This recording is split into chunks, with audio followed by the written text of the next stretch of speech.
So, Mossy Creek, it started off in the 1700s, and at first it was a land or an area that was inhabited by the Cherokee Native Americans, and they stayed along the creek because there was this vast water power, this push of a natural spring that came out of the land. And so, because there were waterfalls and there were fish and everything else, the Cherokee found this place as a place where they could settle. It was after the American Revolution that Adam Peck, who had served in Virginia in the American Revolution, received this land, the land that we know as Jefferson City and in Jefferson County, as reward for his service. When he first came, he found an old blockhouse or an old guardhouse that was used to kind of during the time when the Cherokee were still here. And then Adam decided that he wanted to make a settlement here, and so he settled at what is now near Lisa's Country Kitchen. And he had a home there, and he had eventually would have a church here, and they would settle there. And it was there that they would also, along the creek, is where industry started to pop up, and industry would come about, including our first post office, which was at the Haynes Iron Works, which is now on the Carson Newmans side of property on Mossy Creek. And that was where it was more of like just an iron foundry where they would work on horseshoes and things. But that was where the people would come to get their mail from, and before that they had to go to Greenville. And so the early formation of the town was a bunch of small industry and some people living along the creek that used the creek as their primary source of water power. It was after the founding of the Haynes Iron Works that industry really started to come to Mossy Creek at that time. So people came to Mossy Creek. There were a lot of different things that were there, from people that were working on small industries like fixing wagon wheels, to lumber mills, to cotton, and then also what we would call a grist mill. And a grist mill was a mill that would take corn and turn it into flour, or other grains and turn them into flour.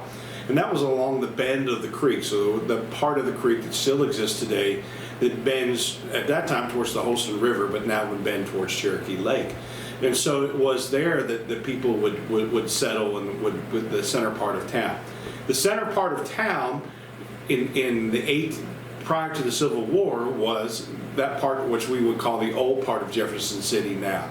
That part around Old AJ Highway and really Depot Street was the old part of Jefferson City.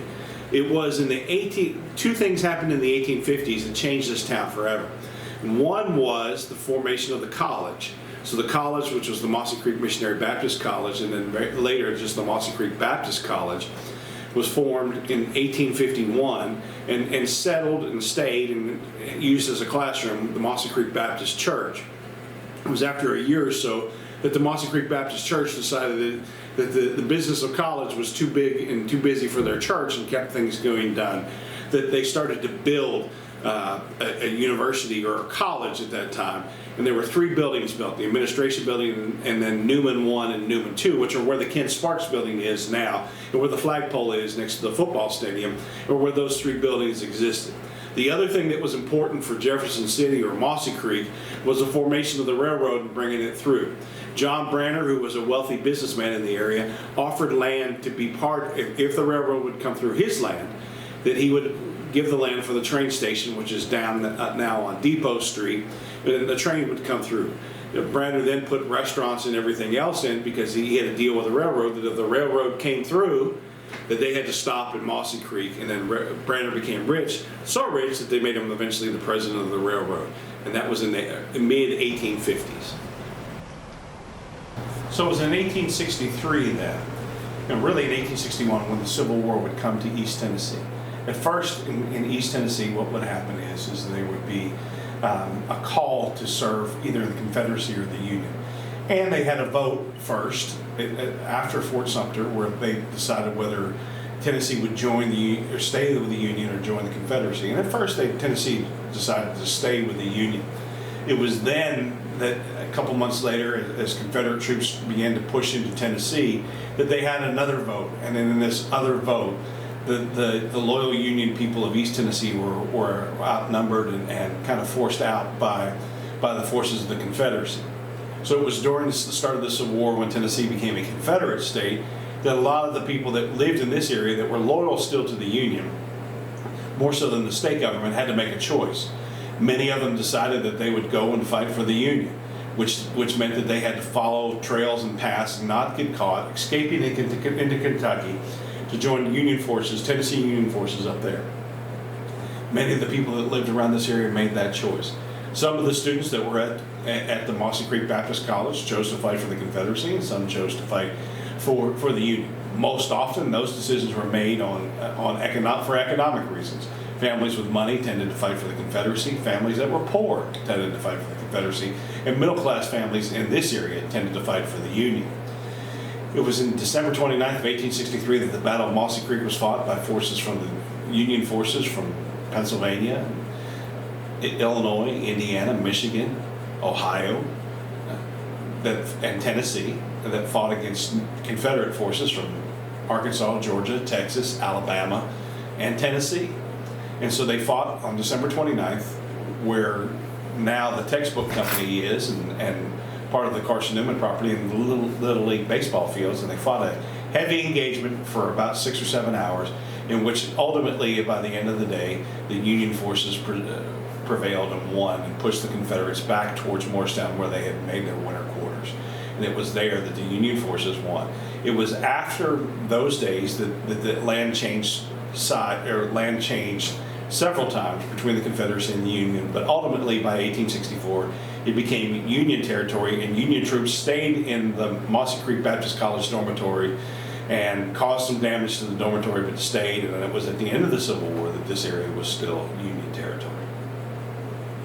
Land or area that was concerned with creek and used for business.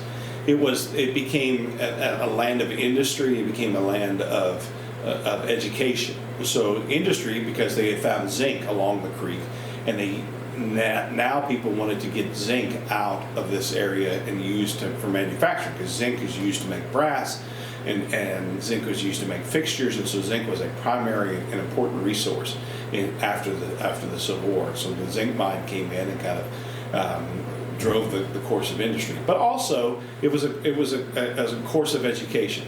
So it was in the 1870s that Mossy Creek Baptist decided to change their name to Carson College. And it was at Carson College that they left from their old buildings, where the Ken Sparks building is, to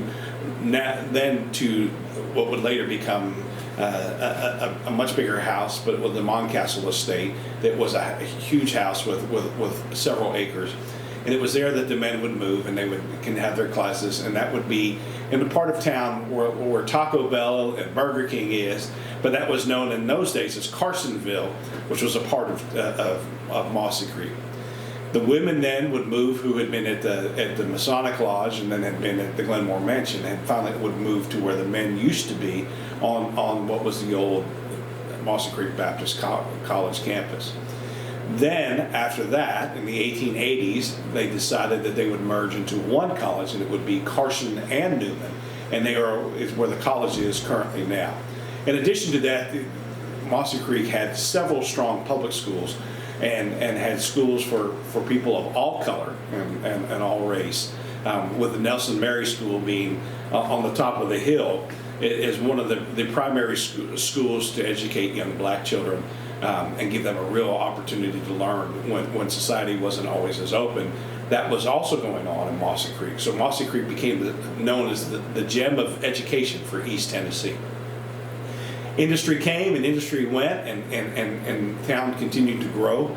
And in the late 1800s and early at 1900, the town decided that it would no longer be unincorporated, but it would become an official town.